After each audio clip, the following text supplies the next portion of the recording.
Hello दोस्तों, 24 exam one में आपका स्वागत है।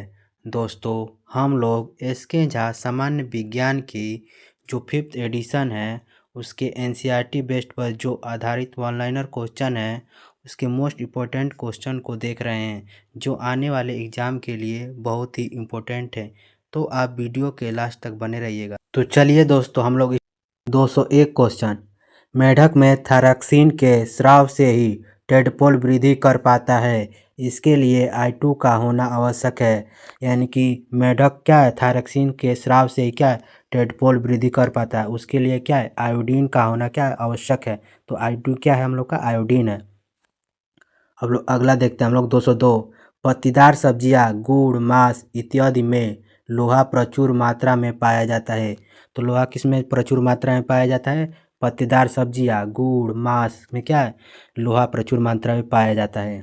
203 नंबर। बल द्वारा किसी वस्तु की गति की अवस्था में परिवर्तन लाया जा सकता है। तो बल द्वारा क्या है, गति की अवस्था में क्या है, परिवर्तन लाया जा सकता है। 204 नंबर। घर्षण हमेशा गति के विपरीत दिशा में लगता है। तो घर्षण हमेशा क्या है, हम लोग का क्या है, विपरीत दिशा में लगता है। ठीक है ना दोस्तों। 205 नंबर। चुंबक द्वारा लगाया गया बल एक असंपर्क बल का उदाहरण है। तो चुंबक द्वारा जो बल लगाया जाता है वो क्या है, एक असंपर्क बल का क्या है, उदाहरण है। 206 नंबर। द्रव तथा गैस बर्तन के दीवार पर दाब डालता है। तो द्रव और गैस क्या है, बर्तन के दीवार पर क्या है, दाब डालता है। 208 नंबर। सतह के बीच अनियमितता के कारण घर्षण बल लगता है। तो घर्षण बल किसके कारण लगता है, तो सतह के बीच अनियमितता के कारण क्या है, घर्षण बल लगता है। ठीक है ना दोस्तों। 209 नंबर। तरलों द्वारा लगाया गया घर्षण बल कर्षण भी कहते हैं। तो तरल द्वारा जो लगाया गया बल होता है उसे क्या हम लोग कर्षण बल भी कह सकते हैं। ठीक। 210 नंबर। विद्युत निष्कर्षण में उपयोग होने वाले छड़ को इलेक्ट्रोड कहते हैं। तो विद्युत निष्कर्षण में उपयोग होने वाले छड़ को क्या कहते हैं, इलेक्ट्रोड कहते हैं। 211 नंबर। जल से विद्युत धारा प्रवाहित होने पर O2 और H2 गैस क्रमशः धन और ऋण ध्रुव पर निकलता है।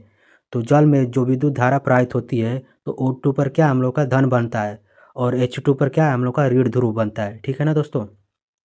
212। सस्ते धातु पर महंगे धातु की परत चढ़ाना ही विद्युत लेपन कहलाता है। तो विद्युत लेपन क्या कहलाता है, तो सस्ते धातु पर महंगे धातु की परत चढ़ाना। 213। जब एक एम्बर एक प्रकार की राड को फर्श से रगड़ते हैं तो यह स्थिर विद्युत आवेश उत्पन्न करता है। तो जब एम्बर एक प्रकाश की राड को फर्श से रगड़ते हैं तो यह क्या है, एक स्थिर विद्युत आवेश उत्पन्न करता है। 214। सजातीय आवेश एक दूसरे को प्रतिकर्षी तथा विजातीय आवेश एक दूसरे को आकर्षित करते हैं। तो सजातीय आवेश एक दूसरे को क्या है, प्रतिकर्षित करते हैं। जो समान आवेश होते हैं क्या, एक दूसरे को प्रतिकर्षी, तथा विजातीय आवेश यानी विपरीत आवेश एक दूसरे को क्या आकर्षित करते हैं। ठीक है दोस्तों। 215। विद्युतदर्शी से किसी वस्तु के आवेशित होने का पता लगाया जाता है। तो विद्युतदर्शी से किसी वस्तु के क्या आवेशित होने का क्या पता लगाया जाता है। 216। विद्युत विसर्जन त्वरित के समय उत्पन्न होता है। तो त्वरित के समय उत्पन्न क्या होता है, तो विद्युत विसर्जन। 217। दुर्बल भूकंप क्षेत्र को भ्रंश क्षेत्र भी कहते हैं। भारत में केंद्रीय हिमालय, समस्त पूर्व कच्छ का रण, राजस्थान तथा सिंध गोमा के मैदान तथा दक्षिण भारत के कुछ भाग दुर्बल भूकंप क्षेत्र में आते हैं। तो दुर्बल भूकंप क्षेत्र में कौन कौन से आते हैं, तो हिमालय, भारत में क्या है, हिमालय, समस्त पूर्व कच्छ का रण, राजस्थान तथा सिंध का गोमा मैदान तथा दक्षिण भारत के कुछ भाग क्या है, दुर्बल भूकंप क्षेत्र में आते हैं। 218। भूपट्टी भूकंप उत्पन्न करने के लिए उत्तरदायी प्लेट है। तो भूपट्टी भूकंप उत्पन्न करने के लिए क्या उत्तरदायी प्लेट है। 219। चिकने पृष्ठ से हमेशा नियमित परावर्तन तथा खुरदरे या अनियमित पृष्ठ से विसरित परावर्तन होता है। तो चिकने पृष्ठ से हमेशा क्या है, नियमित परावर्तन होता है, जबकि खुरदरे या अनियमित पृष्ठ से क्या विसरित परावर्तन होता है। 220। परिचारिका के नेत्र में प्रवेश करने वाले प्रकाश की मात्रा तथा आँख के रंग के लिए उत्तरदायी होता है। तो परिचारिका क्या होती है, हम लोग को नेत्र में प्रवेश करने के लिए प्रकाश की मात्रा तथा आँख के लिए रंग के लिए क्या, आँख के रंग के लिए क्या उत्तरदायी होती है। 221। शंकु जो तीव्र प्रकाश तथा शलाकाएं मंद प्रकाश के लिए सुग्राही होता है। तो शंकु रंग के लिए भी उत्तरदायी होता है। तो शंकु क्या है, जो तीव्र प्रकाश होती है तथा शलाकाएँ मंद प्रकाश के लिए क्या है, सुग्राही होती है, और शंकु क्या है, रंग के लिए भी क्या उत्तरदायी होती है। ठीक है दोस्तों। 222 तितली के बड़े नेत्र वास्तव में सौ छोटे नेत्रों से मिलकर बने प्रतीत होते हैं। तो तितली के बड़े नेत्र वास्तव में सौ छोटे नेत्रों से मिलकर बने प्रतीत होते हैं। 223 रात्रि में देखने वाले जंतु के रेटिना में बड़ी संख्या में शलाकाएँ तथा कम मात्रा में शंकु होता है। इसके विपरीत दिन में देखने वाले जंतु में होता है। यानी रात्रि में देखने वाले जंतु के रेटिना में संख्या में क्या है, शलाकाएँ के तथा कम मात्रा में शंकु होता है। जो रात्रि में देखने वाले जंतु होते हैं उनकी रेटिना में क्या है, बड़ी संख्या है क्या है, शलाकाएँ तथा कम मात्रा में क्या है, शंकु होता है, तथा इसके विपरीत में क्या है, जंतु में होते हैं। ठीक है दोस्तों। 224 प्रकाश के अणु में गति के कारण ताप उत्पन्न होता है तथा अणुओं के गतिज ऊर्जा के कारण ऊष्मा उत्पन्न होती है। तो पदार्थ के अणु के गति के कारण क्या उत्पन्न होती है, तो ताप उत्पन्न होता है, जबकि अणुओं की गति की गतिज ऊर्जा के कारण क्या है, ऊष्मा उत्पन्न होती है। ठीक है दोस्तों। 225 तापमान बढ़ने से कणों की गतिज ऊर्जा बढ़ जाती है। जो तापमान के बढ़ने से क्या है, गतिज ऊर्जा क्या है, बढ़ जाती है। 226 दो विभिन्न पदार्थों के कणों का स्वतः ही मिलना विसरण कहलाता है। तो दो पदार्थों के कणों का स्वतः ही मिलना क्या कहलाता है, तो विसरण कहलाता है। 227 बल लगने पर ठोस टूट सकता है लेकिन इसका आकार नहीं बदलता है। इस गुण को क्या है, दृढ़ता कहते हैं। तो दृढ़ता किसे कहते हैं, तो बल लगने पर क्या है, ठोस टूट सकता है लेकिन इसका आकार नहीं बदलता है, तो वही क्या है, दृढ़ता है। 228 अत्यधिक रिक्त स्थानों के कारण गैसों का विसरण तीव्रता से होता है। तो अत्यधिक रिक्त स्थानों के कारण क्या है, गैसों का विसरण क्या है, अधिक तेजी से होता है। ठीक है दोस्तों। 229 किसी ठोस पदार्थ का गलनांक उसके मध्य आकर्षण बल को दर्शाता है। तो किसी ठोस पदार्थ का गलनांक क्या है, उसके मध्य आकर्षण बल को क्या है, दर्शाता है। ठीक है दोस्तों। 230 किसी ठोस के गलने की प्रक्रिया में तापमान समान रहता है। तो किसी ठोस के जो गलने की प्रक्रिया में क्या होता है, तापमान क्या हमेशा समान रहता है। ठीक है दोस्तों। 231 ठोस के गलने की प्रक्रिया में ऊष्मा का अवशोषण होता है। इस ऊष्मा को गलन संगलन की प्रसुप्त गुप्त ऊष्मा कहते हैं।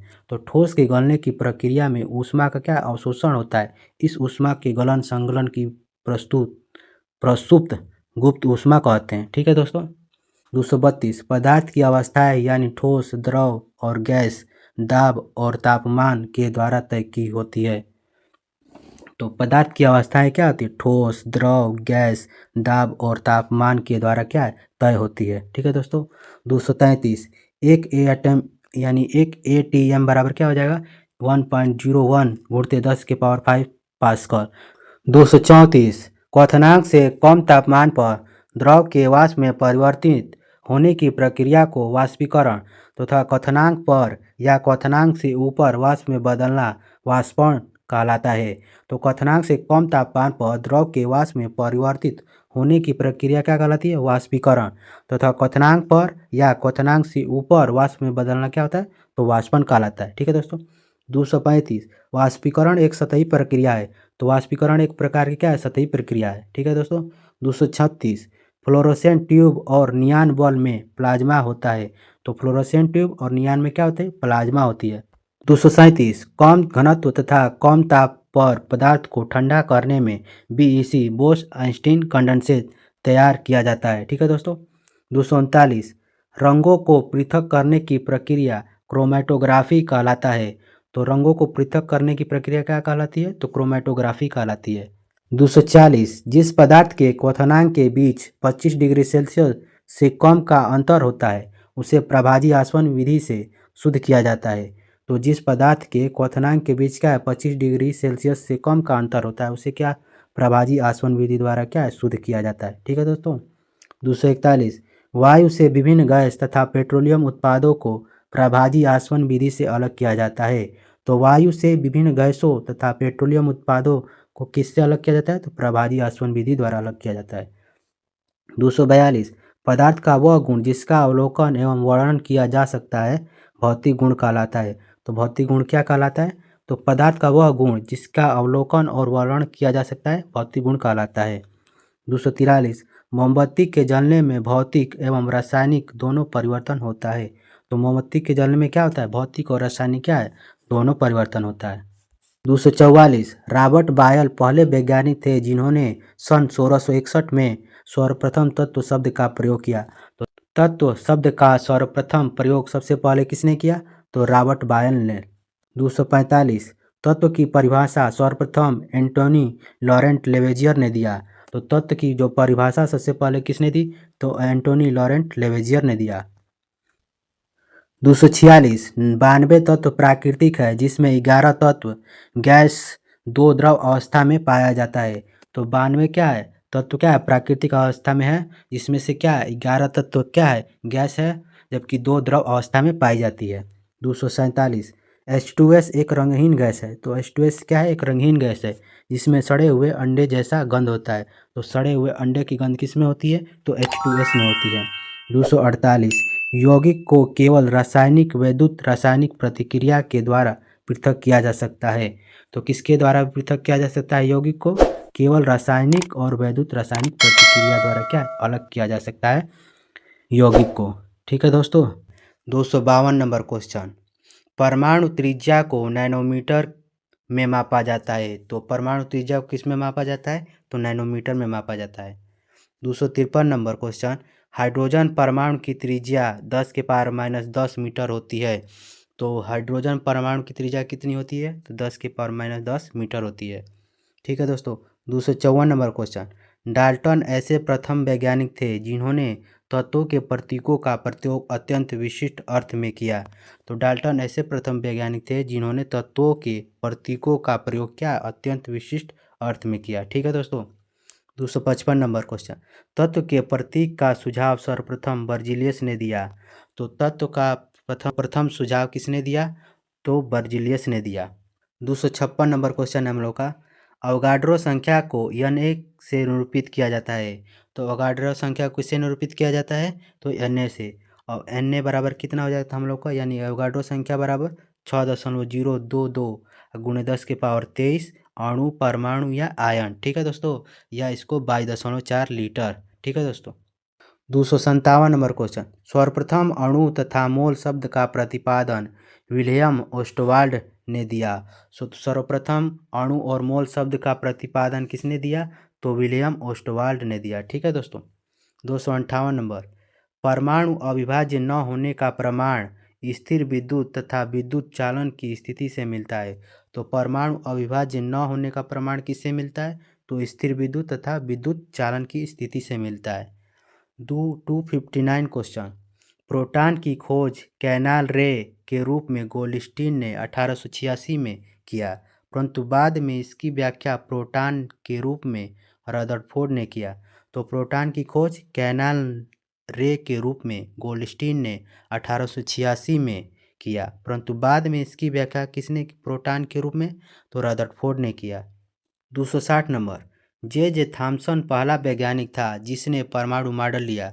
तो परमाणु मॉडल किसने दिया? तो जे थॉमसन ने दिया है। ठीक है दोस्तों। 261 नंबर हम लोग क्वेश्चन, इलेक्ट्रॉन की खोज के कारण 1905 में थॉमसन को नोबेल पुरस्कार मिला। तो नोबेल पुरस्कार कब मिला? 1905 में थॉमसन को इलेक्ट्रॉन की खोज के कारण। ठीक है दोस्तों।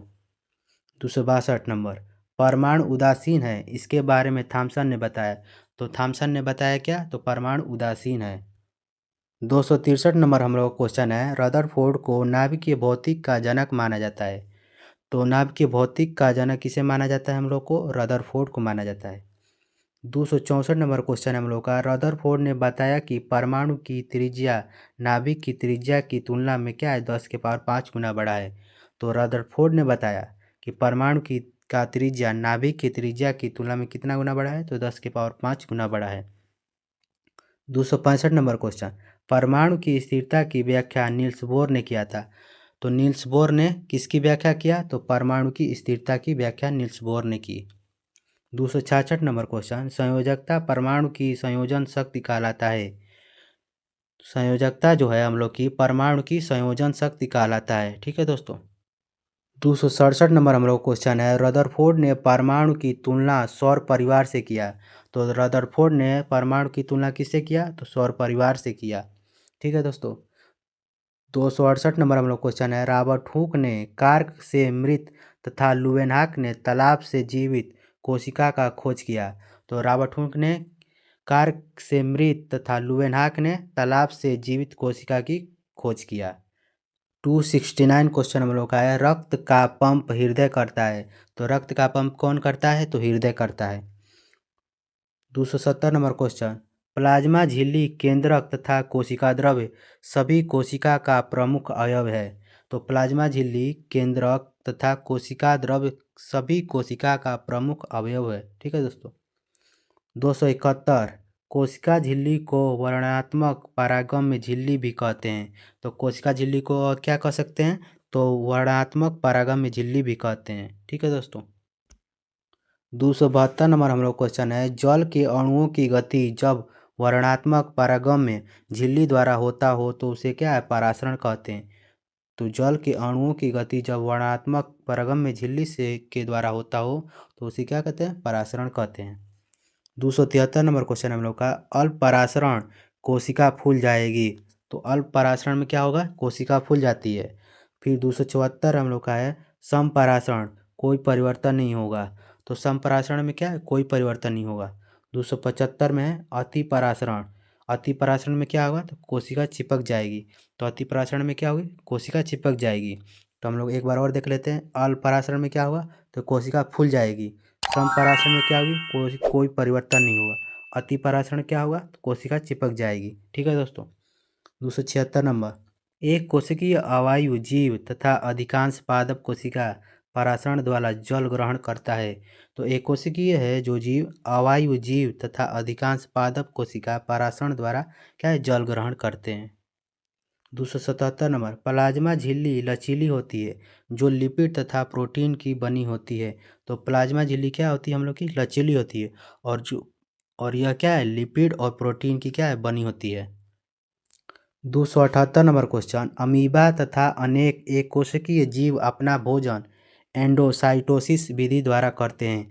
तो अमीबा तथा अनेक जीव क्या है? एककोशिकीय जीव अपना भोजन क्या है? एंडोसाइटोसिस विधि द्वारा क्या है? करते हैं। 279, कोशिका झिल्ली सहित अन्य पदार्थ का संकुचन जीव द्रव्य कुंचन कहलाता है। तो कोशिका झिल्ली सहित अन्य पदार्थ का संकुचन जीव द्रव्य या कुंचन कहलाता है। 280, कोशिका विभाजन के समय क्रोमोसोम दिखाई देता है। तो कोशिका विभाजन के समय क्या दिखाई देता है? तो क्रोमोसोम दिखाई देता है। 281 नंबर, डीएनए के क्रियात्मक खंड को जीन कहते हैं। तो डीएनए के क्रियात्मक खंड को क्या कहते हैं? जीन कहते हैं। 282, अस्पष्ट केंद्रक में केवल क्रोमेटिन पदार्थ होता है जिसे क्या कहते हैं? केंद्रकाय कहते हैं। 283, जिस कोशिका में केंद्रक झिल्ली होता है उसे यूकैरियोटिक कहते हैं। तो जिस कोशिका में क्या है? केंद्रक झिल्ली होता है उसे क्या कहते हैं? यूकैरियोटिक कहते हैं। 284 नंबर हम लोग क्वेश्चन है, कोशिका द्रव्य प्लस केंद्रक द्रव्य बराबर क्या है? जीव द्रव्य होगा। तो कोशिका द्रव्य प्लस केंद्रक द्रव्य मिलकर क्या बनाएंगे? तो जीव द्रव्य बनाएंगे। 285 नंबर हम लोग का है, यकृत विष तथा दवा को निराकरण करने में महत्वपूर्ण भूमिका निभाता है। तो यकृत क्या है? विष तथा दवा को निराकरण करने में क्या है? महत्वपूर्ण भूमिका निभाता है। 286 नंबर है हम लोग का, ईआर में संश्लेषित पदार्थ गाल्जिकाय उपकरण में जमा रहता है। तो ईआर क्या है हम लोग का? एंडोप्लाज्मिक रेटिकुलम में संश्लेषित पदार्थ गाल्जी उपकरण में जमा होता है। ठीक है दोस्तों। 287, लाइसोसोम में उपस्थित एंजाइम का निर्माण ईआर का मतलब क्या हो जाएगा? एंडोप्लाज्मिक रेटिकुलम में होता है। ठीक है दोस्तों।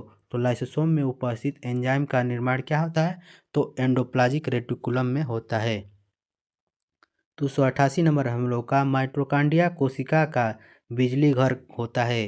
तो माइटोकॉन्ड्रिया क्या होता है हम लोग का? कोशिका का बिजली घर होता है। ठीक है दोस्तों। 289 हम लोग क्वेश्चन है, किसमें दोहरी झिल्ली होती है? तो इसमें किसमें दोहरी झिल्ली होती है? तो माइटोकॉन्ड्रिया में क्या होती है? दोहरी झिल्ली होती है। 290 नंबर हम लोग क्वेश्चन है, प्रोकैरियोटिक कोशिका में किसी भी प्रकार का झिल्ली नहीं होता है। तो प्रोकैरियोटिक कोशिका में जो होता है ना, किसी प्रकार की झिल्ली नहीं होता है। ठीक है दोस्तों। 291 नंबर हम लोग का है, प्रोकैरियोटिक कोशिका में क्रोमोसोम के स्थान पर न्यूक्लिक अम्ल होता है। तो प्रोकैरियोटिक कोशिका में क्या होता है? क्रोमोसोम के स्थान पर क्या होता है हम लोग का? न्यूक्लिक अम्ल हो जाता है। ठीक है दोस्तों। 292 नंबर, इसमें केवल राइबोसोम अंगक के रूप में होता है। तो इसमें क्या होता है, केवल राइबोसोम अंगक के रूप में होता है प्रोकैरियोटिक कोशिका में। ठीक है दोस्तों। 293, कोशिका के अंदर विषैले पदार्थ का निराकरण चिकनी अंतर्द्रव्य जालिका द्वारा होता है। तो कोशिका के अंदर जो विषैले पदार्थों का जो निराकरण होता है वो चिकनी अंतर्द्रव्य जालिका द्वारा होता है। ठीक है दोस्तों। 294, गाल्जी उपकरण सरल शर्करा को जटिल शर्करा में बदलता है।